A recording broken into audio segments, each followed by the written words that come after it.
नमस्कार, स्वागत है आप सभी का स्टडी ऐप के यूट्यूब पे। और इस वीडियो में देखेंगे आज दिन भर में जितने भी प्रश्न मैंने पूछे हैं कम्युनिटी के माध्यम से। तो सबसे पहले यहाँ पे जान लेते हैं कि कम्युनिटी पे आना कैसे है।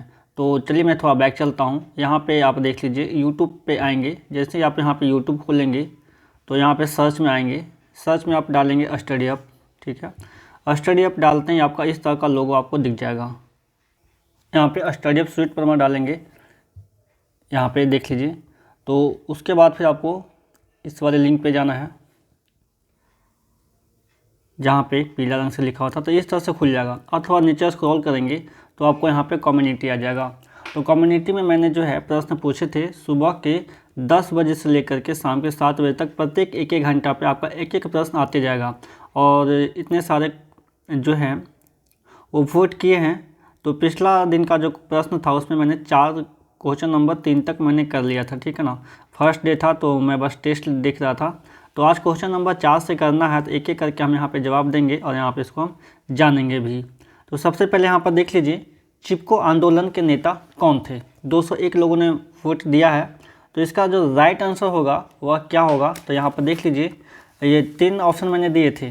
तो 3 ऑप्शन में अलग अलग है। सबसे ज़्यादा जो है वो सेकंड वाले पे है, सुंदरलाल बहुगुणा पे। 96% लोगों ने इस पर वोट किया है और यह सही भी है। लेकिन कुछ जो हैं वो 4% वोट किए हैं महेश लाल बहुगुणा पे। तो उनको सुधार करने की इसमें आवश्यकता है। तो चिपको आंदोलन के नेता कौन थे? सुंदरलाल बहुगुणा। चिपको आंदोलन के नेता सुंदरलाल बहुगुणा थे। यह अहिंसक आंदोलन 1973 में उत्तर प्रदेश के चमोली जिले, अब उत्तराखंड में है। जिस समय जब यह घटना हो रही थी तो पहले यह उत्तर प्रदेश के चमोली जिले में पड़ता था। यह घटना जो है 1973 का है, ठीक है। अब उत्तराखंड में यह पड़ता है। इस आंदोलन के दौरान वहां के ग्रामीणों ने वृक्षों को कटने से बचाने के लिए उनके चारों ओर मानवीय घेरा बनाते हुए वृक्षों से लिपट गए थे। मानवीय घेरा बनाने का मतलब आप लोग समझ जाओगे। जैसे कि आप पेड़ है या एक पेड़ है, ठीक है, तो इसको काटने के लिए जब कुछ लोग आए तो यहाँ पे जो है मानव इसके चारों तरफ से घिर गए कि इसको ना काटा जाए। नेक्स्ट प्रश्न में आते हैं और नेक्स्ट प्रश्न है आपका 5 नंबर। समान स्थिति में पानी किस तापक्रम पर उबलता है? यह प्रश्न समझने लायक है। जल्दबाजी में मुझे लगता है कि बहुत से लोगों ने यह प्रश्न को गलत कर दिया है। यहाँ पर जो सबसे ज़्यादा वोट है वो देख रहे हैं, यहाँ पे 82% है, 100 डिग्री फ़ारेनहाइट। और यहाँ पे ये फ़ारेनहाइट सेल्सियस इस चीज़ को शायद नहीं समझ पाए हैं तो गलती कर दिए हैं। तो यहाँ पर देख लीजिए कि समान स्थिति में पानी किस तापक्रम पर उबलता है। तो इसका जो सबसे राइट आंसर होगा वह होगा आपका 212 डिग्री फ़ारेनहाइट। यह इसका राइट आंसर है। सिर्फ और सिर्फ 12% लोग ही इस पर सही जवाब दिए हैं। तो जो इस पे हैं 100 डिग्री फ़ारेनहाइट पे जो हैं उनको सुधार करने की ज़रूरत है। समान स्थिति में पानी 212 डिग्री फ़ारेनहाइट पर उबलता है।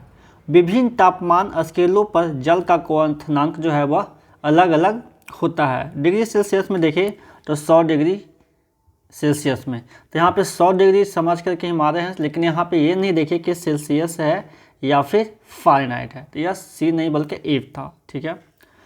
केल्विन में देखें तो 373, इसे मैं हटा दूँ तो इसका राइट आंसर तो ये है। केल्विन में देखते हैं तो 373 केल्विन होता है। और रोमर में देखें तो 80 डिग्री, ये डिग्री रोमर होता है। और इसके बारे में समझ लेते हैं। विभिन्न स्केलों पर जल का हिमांक जो होता है डिग्री सेल्सियस में 0 डिग्री सी होता है और केल्विन में 273 होता है। मैं हिमांक की बात कर रहा हूँ। केल्विन में 273 डिग्री 273 के होता है और रोमर में 0 डिग्री होता है। और डिग्री फ़ारेनहाइट में बताएं तो 32 डिग्री फ़ारेनहाइट में होता है। यह हिमांक की मैं बात यहाँ पर कर रहा हूँ। तो चलिए नेक्स्ट प्रश्न की ओर आते हैं। 1 गैलन कितने लीटर के बराबर है? तो सबसे ज़्यादा वोट यहाँ पे करने वाले हैं 3.645 लीटर, जो कि इसका राइट आंसर होगा 3.785। ये वाला मात्र 15% जो लोग हैं यहाँ पे इसको वोट किए हैं। तो 1 गैलन कितने लीटर के बराबर होता है? तो आपका राइट आंसर होगा 1 गैलन 3.785 लीटर के बराबर होता है। गैलन मतलब आयतन का मात्रक।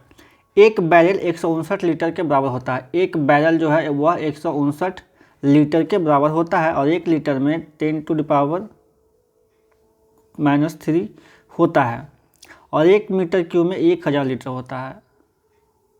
तो यहाँ पे जो राइट आंसर है कि 1 गैलन कितने लीटर के बराबर होता है, तो इसका राइट आंसर होगा 3.785 लीटर। नेक्स्ट प्रश्न में आते हैं, क्वेश्चन नंबर 7। 2 गैमीट के विलय से एक कोशिकीय संरचना का निर्माण होता है, उसे क्या कहते हैं? फीटस, ब्लास्टुला, जाइगोट या गैस्टुला।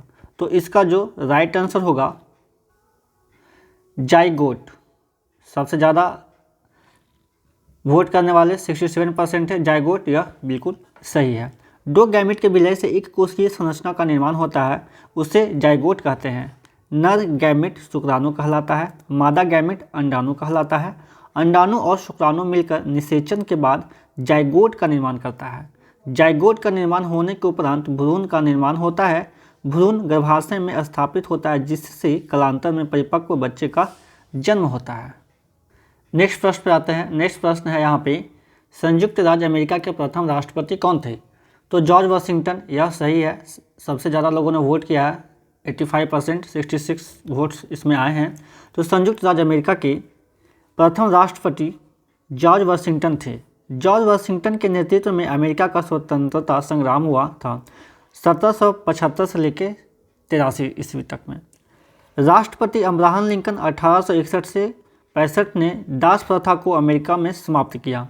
अब्राहम लिंकन के समय अमेरिका में गृह युद्ध 1861 से 65 तक हुआ। प्रथम विश्व युद्ध के समय विल्सन वुडरो और द्वितीय विश्व के समय FD रूजवेल्ट अमेरिका के राष्ट्रपति थे। Question number 9। भारत की आज़ादी के समय इंग्लैंड के प्रधानमंत्री कौन थे? Tony Blair, Winston Churchill, Clement Attlee, Margaret Thatcher. तो इसका जो राइट आंसर है क्लीमेंट एटली। भारत की आज़ादी के समय इंग्लैंड के प्रधानमंत्री क्लीमेंट एटली थे। क्लीमेंट एटली ने 20 फरवरी 1947 में घोषणा किया था कि जून 1948 तक भारत को आज़ाद कर दिया जाएगा। स्वतंत्रता के समय ब्रिटेन का राजा जॉर्ज 6 थे। स्वतंत्रता के समय भारत में ब्रिटिश वायसराय लॉर्ड माउंटबेटन थे और स्वतंत्रता के समय कांग्रेस पार्टी का अध्यक्ष JB कृपलानी थे। द्वितीय विश्व युद्ध के समय विंस्टन चर्चिल ब्रिटेन के प्रधानमंत्री थे। नेक्स्ट प्रश्न है यहाँ पे, भारत के संविधान सभा के प्रथम अध्यक्ष कौन थे? डॉक्टर राजेंद्र प्रसाद, डॉक्टर बाबा साहेब भीमराव अम्बेडकर, आचार्य JB कृपलानी, डॉक्टर सच्चिदानंद सिन्हा। तो इसका जो राइट आंसर होगा वह डॉक्टर सच्चिदानंद सिन्हा होगा, जो 12% लोगों ने यहाँ पे वोट किया है 75 वोट्स में से। और सबसे ज़्यादा वोट करने वाले डॉक्टर राजेंद्र प्रसाद, 59% लोगों ने वोट किया, जो कि यह गलत है। राइट आंसर आपका होगा डॉक्टर सच्चिदानंद सिन्हा। भारत के संविधान सभा के प्रथम अध्यक्ष डॉक्टर सच्चिदानंद सिन्हा थे। संविधान सभा का गठन कैबिनेट मिशन के प्रस्ताव पर हुआ। संविधान सभा के प्रथम अध्यक्ष डॉक्टर सच्चिदानंद सिन्हा को वरिष्ठतम सदस्य होने के आधार पर 9 दिसंबर 1946 को बनाया गया।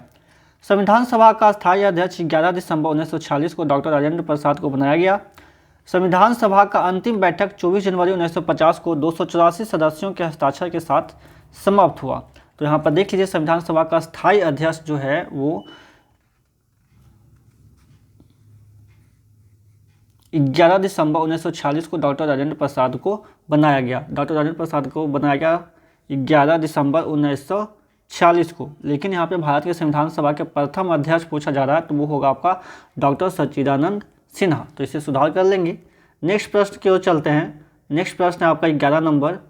राष्ट्ररंगिणी पुस्तक के लेखक कौन है? 140 लोगों ने यहाँ पे वोट दिया है, सबसे ज़्यादा वोट दिया है। एक कश्मीरी इतिहासकार थे, 85% लोगों ने यहाँ पर वोट दिया है। तो राष्ट्ररंगिणी पुस्तक के लेखक एक कश्मीरी इतिहासकार है ना। तो सबसे ज़्यादा वोट देने वाले हैं 85%, जो कि सही है। बाकी 5%, 6%, 4% जो दिए हैं ये सारा गलत है। ठीक है, तो इसे सुधार करने की जरूरत है, सुधार कर लीजिएगा कि राष्ट्ररंगिणी पुस्तक के लेखक एक कश्मीरी इतिहासकार हैं। राष्ट्ररंगिणी पुस्तक के लेखक कल्हण है। राष्ट्ररंगिणी पुस्तक के लेखक कौन है? जब लेखक की बात करें तो यहाँ पे हो जाएगा आपका कल्हण। कल्हण ने राष्ट्ररंगिणी पुस्तक 1149 ईस्वी में पूरा किया था। कब पूरा किया था? 1149 ईस्वी में। ये कश्मीर के राजा जैन सिंह के दरबार में रहते थे। कश्मीर के राजा उस समय कौन थे? जैन सिंह। राष्ट्ररंगिणी भारत का प्रथम ऐतिहासिक पुस्तक माना जाता है। राष्ट्ररंगिणी पुस्तक कश्मीर का प्राचीन इतिहास से संबंधित है। प्रश्न संख्या 12 पे आते हैं, जो कि यहाँ पे बहुत लोगों ने गलत किया है। इससे पहले जो मैंने प्रश्न बनाया था वो उसमें जो है कुछ मिस्टेक हो गया था, तो उसे मैंने डिलीट कर दिया। उसके बाद तुरंत जो है आधे घंटे के अंदर, जैसे कि ये प्रश्न 6 बजे आया है, 6:30 में मैंने देखा तो उसे सुधार करके फिर नया दिया, फिर भी 86 वोट्स इसमें आए हैं। तो म्यांमार देश की राजधानी कहाँ है? Rangoon, Naypyidaw, Yangon, Burma. तो सबसे ज़्यादा वोट करने वाले हैं रंगून में यहाँ पे, ठीक है। तो शायद ये पहले हुआ करता था लेकिन अब ये चेंज हो गया है। तो यहाँ पर देख लेते हैं कि म्यांमार देश की राजधानी नायपियाटा है, ठीक है। ये इसका राइट आंसर है। म्यांमार देश की राजधानी कहाँ है? तो नायपियाटा है। म्यांमार बर्मा का पुराना नाम है। म्यांमार जो है वो बर्मा का पुराना नाम है, जो कि यहाँ पे 15% लोग ने इसमें वोट किया है। और आगे देख लेते हैं, अगल बगल देश का भी नाम जान लेते हैं। भूटान की राजधानी थिम्पू है और भूटान की मुद्रा नगुल्ट्रम है। मालदीव की राजधानी माले है। और तो यहाँ पे म्यांमार की राजधानी कहाँ हो गया आपका? नायपियाटा हो गया। अब म्यांमार का मुद्रा क्या है? तो क्यात है। चलिए नेक्स्ट प्रश्न पे आते हैं। नेक्स्ट प्रश्न है आपका 13 नंबर कि विश्व आर्द्रभूमि दिवस किस दिन मनाते हैं? 2 मार्च, 2 फरवरी, 22 मार्च, 22 मई। तो यहाँ पे इसका राइट आंसर हो जाएगा विश्व आर्द्रभूमि दिवस 2 फरवरी को मनाया जाता है। राइट आंसर होगा। 86% लोगों ने यहाँ पे वोट किया है, जो कि सही है। रामसर सम्मेलन 1971 में ईरान की राजधानी रामसर में आर्द्रभूमि के निदान के लिए आयोजित किया गया था। भारत 1 फरवरी 1982 ईस्वी को रामसर कन्वेंशन के अनुबंध पर हस्ताक्षर किया। भारत में फरवरी 2023 तक 75 रामसर साइट है। भारत में फरवरी 2023 तक सर्वाधिक रामसर साइट तमिलनाडु में है। रामसर की संख्या वहाँ पर 14 है। 22 मार्च को विश्व पृथ्वी दिवस मनाया जाता है, जो कि आज ही है 22 मार्च। तो आज